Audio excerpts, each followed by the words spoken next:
stories are always going to matter. And so you'll be able to ride the ups and downs of technological changes because you're good at telling stories and you just leverage whatever current technology is there to do that. Welcome to the Millionaire Maker Show, a podcast helping entrepreneurs scale their businesses online to create more time, more money, more freedom, and more impact. Now, with over 20 years of business building, coaching, and consulting experience, here's your host, author, speaker, and creator of the Millionaire Maker Funnel, Lindsay Anderson.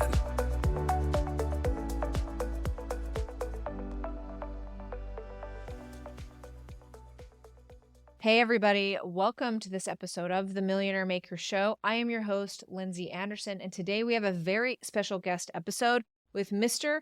Andrew Biernat, all around storytelling and how that can affect your marketing, how that can affect your prospects, and how we can really bring our very own stories online so we can really resonate with our prospects and our customers. Andrew gives us a lot of tips on how to do just that. I'm so excited to have him on the show today.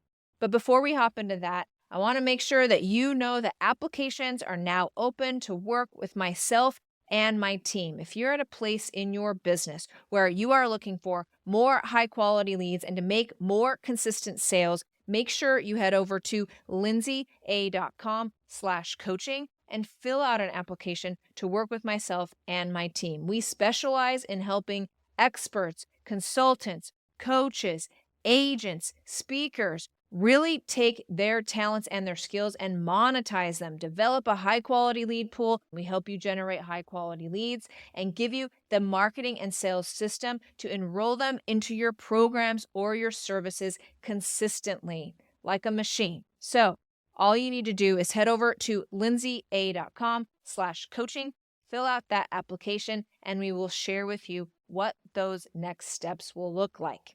So let's hop into this interview with Mr. Andrew Biernat. Hey, everybody. Welcome to this episode of the Millionaire Maker Show. I am your host, Lindsay Anderson, and I'm so excited to welcome today's guest, Mr. Andrew Biernat. He hosts the Story Builders podcast and serves as a project leader at Story Builders. In this role, he helps influential leaders transform their ideas into impactful books and learning experiences. Welcome to the show, Andrew. So glad you're here. Super excited. So glad we get to be here. And I'm really pumped that we got connected and Yeah. really, really blessed to be able to share about this. Before we hop into book publishing, I want to ask you about this pickleball situation of yours. Sure. So are you good at pickleball? Like you were playing volleyball, then something happened, but now you love pickleball. What's going on with pickleball? I'm in my 30s and thought a couple years ago, I was like, you know what? I got to get back into some of my stuff that I enjoyed in high school. And one of those things was volleyball. I was on the volleyball team in high school. And I was like, okay, I'm going to start playing volleyball again. So I got back into it and immediately tore my Achilles tendon. Like the day I got back into it. Sure. Oh, so it was terrible. My wife hated it. So yeah, we had a new baby at the time and now we had this that needed help. So we worked through that and got through that. And I didn't want to risk injuring myself to that extent again. And so I was like, okay, I still need to get active though. I still need to find something I can do.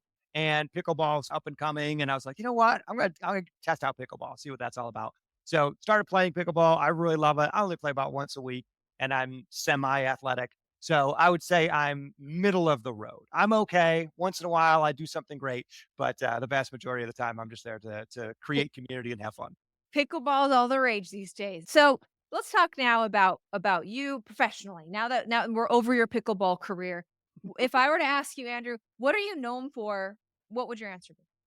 Probably storytelling and finding other people's stories. So I've been podcasting for a few years now, and other people notice that's different, is that I can ask questions of people that elicit really fun experiences. We get to know each other really well. I help people discover what some of their core stories are, what makes them special, and follow that fascination and help people either on a podcast just tell amazing stories, or on the flip side, if I'm helping people with a book or a different type of project, help pull out the core, the soul of whatever it is that we're working on so that then they can use that in their business going forward. And really, these days with I and the amount of competition online, it comes down to a feeling you can create. And the very best way to connect with your clients or prospects is through a story because everyone can see themselves in it. So it's more important than ever before. Oh, 100%. And I'll share a quick anecdote. I've been posting regularly on LinkedIn for a while, and most of my posts will go a little bit, but not tremendous. But I had a post where I went a little bit deeper. I was like, you know what? I'm gonna share a little bit about myself in this one and about my family. My youngest daughter was diagnosed with a heart condition recently. Thankfully, it's not anything super scary or super nerve wracking, but she will need a procedure at some point in the next few months.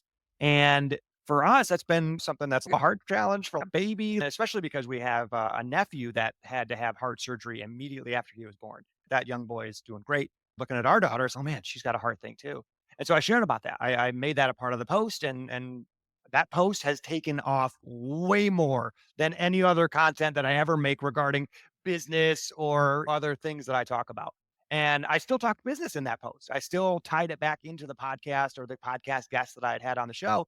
The fact that I was able to share deeply in a meaningful and unique way, but also tie that into something relevant and useful to the audience, I think is super critical. I think one thing that a lot of people can improve on is being vulnerable in their storytelling, but also getting to the core of why does it matter to your audience? Why should they connect with this? Why does it resonate with them? Yes. Yeah, I like the way you put that because I it's a fine line. Like it's easy to get those likes and to get more views when you're sharing something personal like that, like something that's really easy to like or something that's really easy to hate. And what you said there is key. How do you tie the two things together, which is really a match made in heaven for social media prospects? 100%. So I think what you got to look at is you have to have certain types of posts. Like certain types of posts are going to be probably more educational. They're just going to be helpful for your audience. And other types of posts may be more designed to go viral or to be shareable. Other types of posts may let people into your world a little bit more. And so this one was one of those ones that was designed to let people into my world a little bit more. And it was significantly more popular than a lot of my other posts. But what happens is when you have certain posts that are designed to be more popular, is you find new people to bring into your audience. New people start to follow you. So now you've got more engagement based off of this one kind of a spike type post, right? Where your impressions or your views or your likes or comments go through the roof on a post. And then from then on, the rest of your educational posts see a small bump from thereafter. So I think what people need to consider is if all you've been doing is just yammering on about your business and why it matters, maybe start talking about you for a little bit. Let them get to know you a little bit and maybe put something vulnerable or unique or challenging out there and let people find you that way. And then some of those people may stick around for the other business stuff. And then you can keep going through cycles like that where you have some of these big spike moments, but then the rest of the up and down regular content that you have just stays a little bit higher because you found these new people. Yeah, and I think it is such a gray line between this business and what's vulnerable is like too vulnerable. If my attorney's like doing this, like my attorney's not showing up in his jammies every day saying how he's not really feeling like working, where we can all really relate with that. Except for Andrew and I, we always feel like working, but we can all really relate with that. And so, like, that gets easy likes, but it's what is this saying about me? I think that's really, you got to watch for that. 100%. And I think if you want to be vulnerable, I would say start in person first. If you're not good at being vulnerable online, Oh, I start like being that. vulnerable in person. That's for me personally, where I started with actually groups of strangers, just sharing about myself and sharing my story. And it was lower stakes. The situation wasn't going to spiral outside of my control, and I was going to overshare on the internet, and that's going to stay there forever. Right. Whereas a conversation with someone that's dead as soon as the words leave your mouth. I would say start being more vulnerable in person and then start testing that out. At what point did people start fading off? Or did people start getting uncomfortable and they started moving funny and fidgeting? Look Yeah. at people's body Yeah. language as you're being vulnerable. And if they're drawn in and they're staring and they just can't look away, like it's a good sign. It's a good sign that maybe a story or a level of vulnerability that can be acceptable and can be helpful on social media. But if you're noticing signs of people trying to get out of the conversation or people saying, "Oh, that's nice," when you're done talking, then it's probably a sign that you maybe went too far or you took it in a direction that wasn't helpful. For me, I always try and tie it into something bigger because if I'm just talking about myself and my problems, it's very self-centered, it's very narcissistic, and can become toxic very quickly. Whereas if I talked about my daughter's heart condition, I tied it into something. I tied it into decisions and these before and after moments in life. Very quickly, within the first 5 or 6 sentences, I transitioned right into talking about this bigger idea. And everyone can relate to that bigger idea of a before and an after. There was a before I met my wife, and there was an after I met my wife. There was a before the car accident, after the car accident, before my daughter was diagnosed with a heart condition, and after. And so what I did is I shared vulnerably, but then I also tie that into a way that they can immediately see how they can apply that principle in their own life. So in that case, it sounds like you are applying vulnerability as your hook. Hey, here's the hook to bring in because we all know everybody likes behind the scenes dirty laundry kind of thing, but really it's this broader more thing. Would you describe it as the hook? I would say I think it's both. And I typed it out and I initially put the second piece first. So as I wrote the post, I initially put it as sometimes there's these moments in life where, Okay. things are before and after. Then I started talking about my family challenge that we're going through. And as I was looking at it, I was like, I'm gonna flip it. I'm gonna flip flop it. And I'm gonna put the family part first. My daughter was diagnosed with a heart condition. That's Yeah, like, that's the hook. ooh, like that draws people's Yeah. eyeballs right in. Whoa, what's going on? So anybody that knows me, they're going to want to know more about that. And then I can talk about that bigger idea. So my goal wasn't to use family as bait, but it was to let people know that, hey, we're going through this challenging time. But at the same time, like, it's not about me. It's not about trying to get likes for my daughter, right? This is about helping and serving. And so I've had to learn through that moment. And here's maybe something that I've learned that maybe you can learn too. Makes sense. So, was there a pivotal moment like in your life or career where you're like, storytelling, this is my passion, this is what I love? I would say it started with being vulnerable. And I'll share this story. When I was younger, I was a party boy. And for me, I went off the deep end there. I was drinking way too much. I ended up getting fired from my first job. And I was in a really dark place in my life. Blessedly, I was able to turn things around with the help of a counselor. I came to Christ. Like my life did a 180. But a big piece of that was getting in touch with other people that were on their own journeys. And I remember going to my first 12-step group and hearing people just share. They just started telling stories and they started talking about their life and talking about stuff that to me was like, whoa, what are you doing saying that out loud? I was Mhm. just blown away. And it came to my turn. I'm like, hi, I'm Andrew. Nice to meet you. And I didn't really share anything. But what I found was the more I started telling stories, the more I started sharing, and the more I started opening up and being more vulnerable, number one, my life changed. I was able to get a lot of things off my chest. These dark secrets that were just hidden, squirreled away, they weren't dark anymore. I could bring them into the light. And surprise, there were a lot of other people that resonated with. As soon as I started sharing about my challenges or these things that were tough for me, it was me telling a story. But when that came to somebody else, they were able to reflect that back to me. They were able to share their own stories. A number of years ago, my wife and I had 3 miscarriages back to back over the course of a year. Terrible year. Yeah. And so for me, that was also a few years into my vulnerability journey. And I started sharing about it. I started talking about it on social media and actually put in some of our email newsletters to our personal training clients at the time. And what was shocking was the number of people that would message back after emails like that, or when I had a post like that, often private messages, one on one messages, and just sharing their story. Sometimes it was related to miscarriage. Sometimes it was something completely different, though.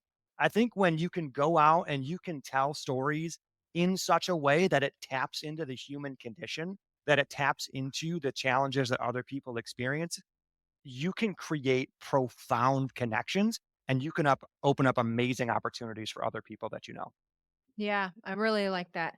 What are as people like do this vulnerability thing and they start putting themselves out there and learn their own stories and how to tell them, what are some common obstacles that you've seen people really encounter and how do you help them overcome that?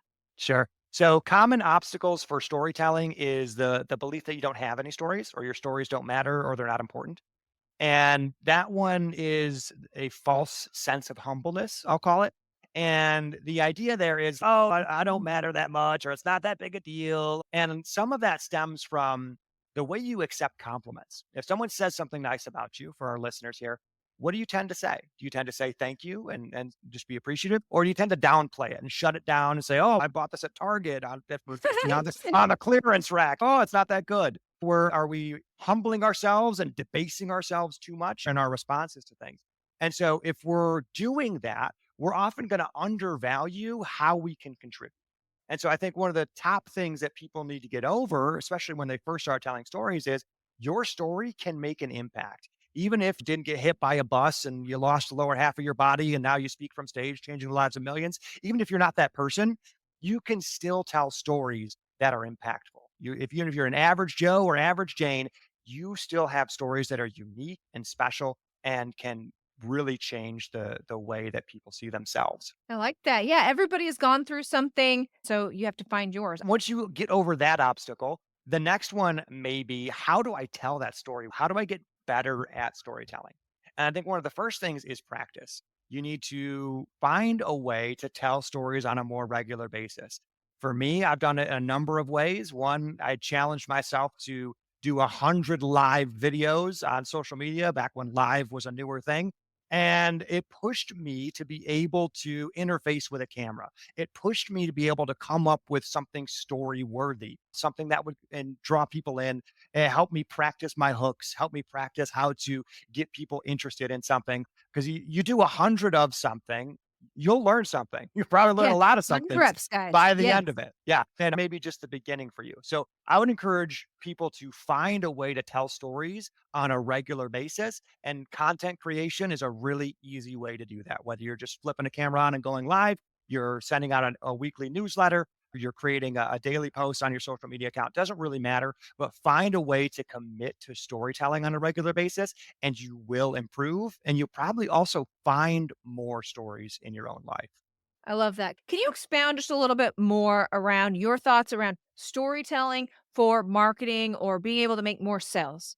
Oh, 100%. So, storytelling and marketing and sales, in my mind, are indistinguishable. They have to go together. The best Mhm. salespeople I know tell the most stories. The best marketers I know tell stories that absolutely rivet you and draw you in. So, if you want to be a great marketer, if you want to make more sales, you have to tell more and better stories. So, if we're going to apply stories directly to marketing, directly to sales, let's reverse engineer it. Let's say you have a market that you're serving. Maybe they are coaches, right? Is a very common Yeah. one of people Yeah. that you work with. So let's say you're a coach and let's say maybe you help with mindset, maybe something that you do. Okay. So what you want to do is find your ideal avatar. What's different about them? So when I was a personal trainer, I worked with women in their 50s. And one thing that was unique about them in that period of their lives is usually their kids were growing more independent. Their kids didn't really want to be around them anymore. Right? They're off doing their own things. And they finally had time to say, goodness gracious, what happened to my body the past 15 years? Right. Right. And that point in time was usually when they would want to start working with a personal trainer because they had the means to do it financially. And then they had the drive to do it and the time to do it. So that was the perfect mix for us as far as our client. And so, what I'd want to do for that type of client, you want to find those stories or those anecdotes that are going to connect really well with where they're at. And if you're already working with this audience, start thinking about your favorite people that you've worked with or the people that have gotten some of the most incredible results and start considering, okay, can I start sharing that story? Can I start telling that story? And maybe you generalize certain pieces, maybe you change a name, maybe you change a location so that no one is specifically called out. But you then use that story as a way to show people that their problems, what their challenges are, and you know how to help them, how to serve them. Because now when you tell that story, they see that every time I've said that to a woman in their 50s, they're like, yes, I know Yeah. exactly what that's like. If you can capture that in a story, that says more than you could just going over a benefits or features list. Because when you tell a story like that and you get done talking about yourself or you get done talking about your business, maybe you're networking or something, you get done with that conversation. And if they can recommend someone immediately, they say, oh man, you need to meet my friend Julie, or oh man, I got to connect you to Kevin, right? That means you've nailed it. That means they know exactly what you do. They know exactly who you help and how you help them. And they are motivated because they know you can help their person because you told that story in such a way that it just connected on a spiritual level with them. If you end a story like that and they say, "Oh, that's cool," or "Oh, that's nice," it means you missed the mark. It means they didn't quite understand who you're serving or how you're helping them, or maybe it didn't come off quite the right way. So use that as a litmus test as you're sharing stories, especially in person. You can get immediate feedback and start telling more stories where you get people that say, "Oh, you need to talk to so and so," because that means a story like that cuts right to the heart and it targets your target market.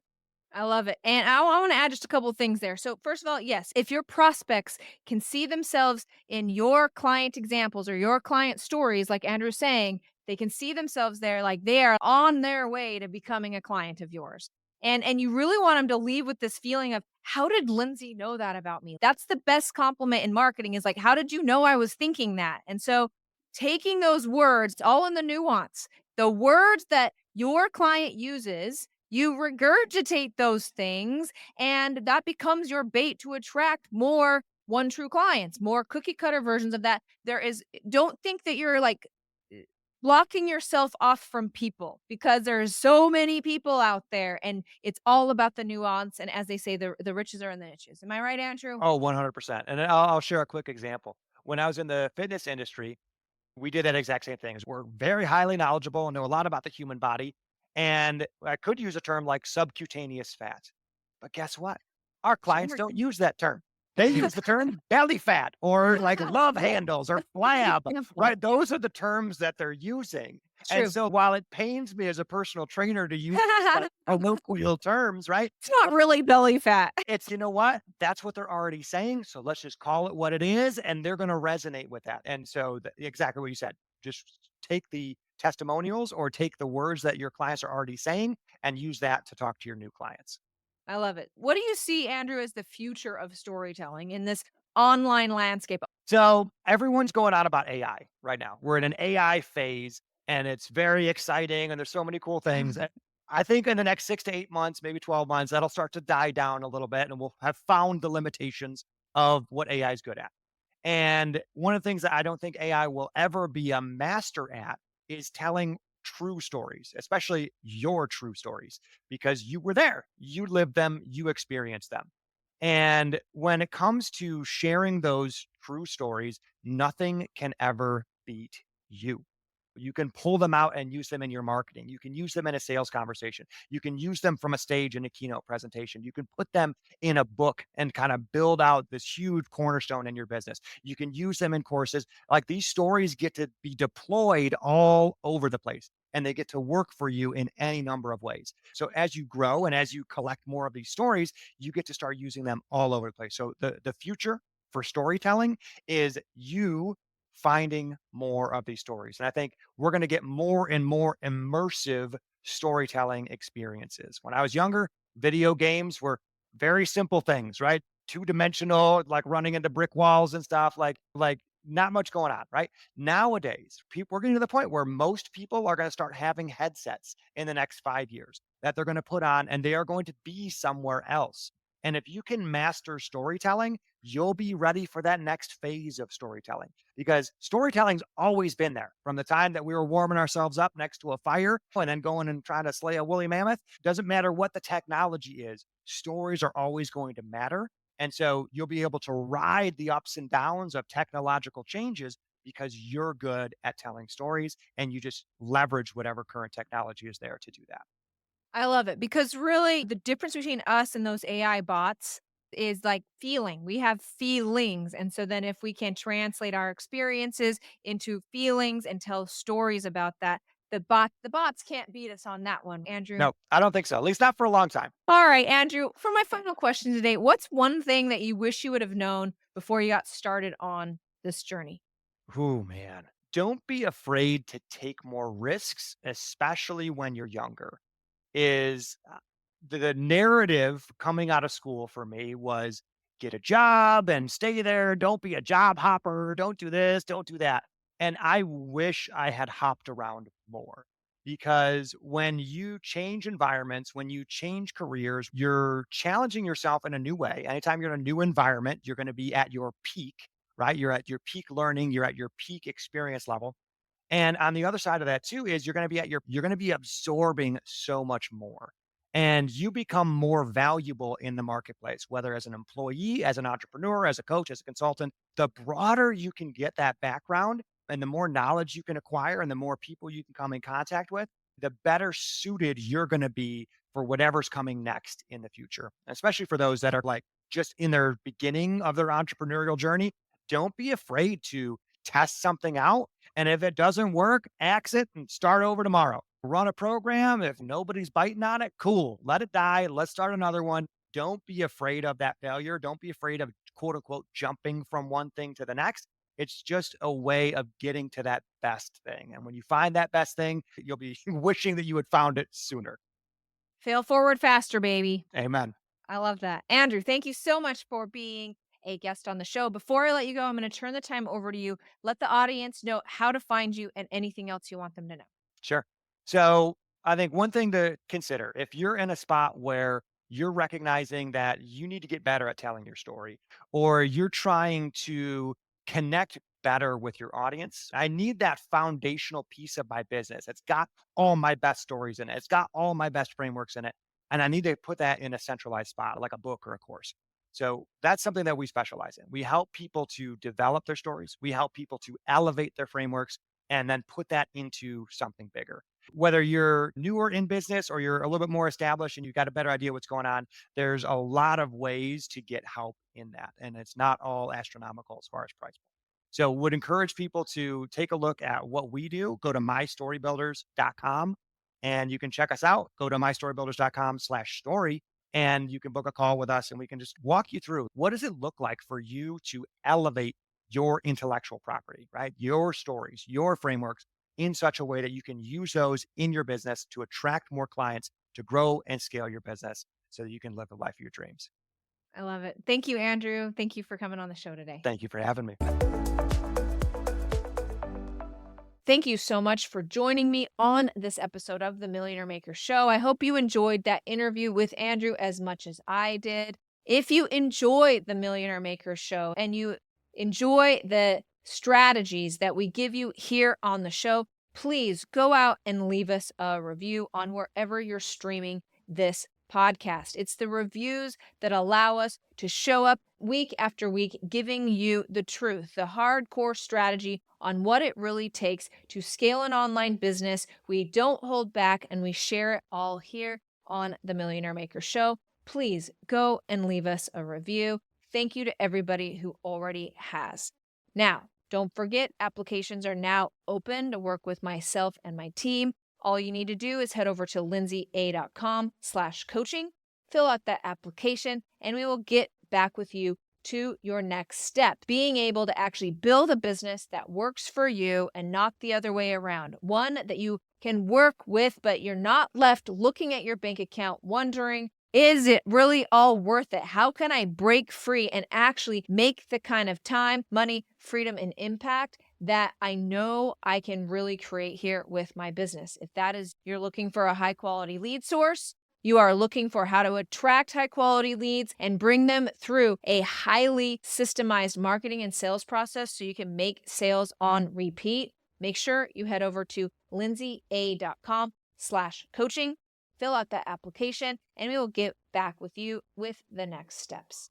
I am your host, Lindsay Anderson. Cheers to you and your success. Thank you for listening to The Millionaire Maker Show with online business consultant and creator of the Millionaire Maker Funnel, Lindsay Anderson. Make sure you subscribe so you don't miss any future episodes. Until next time.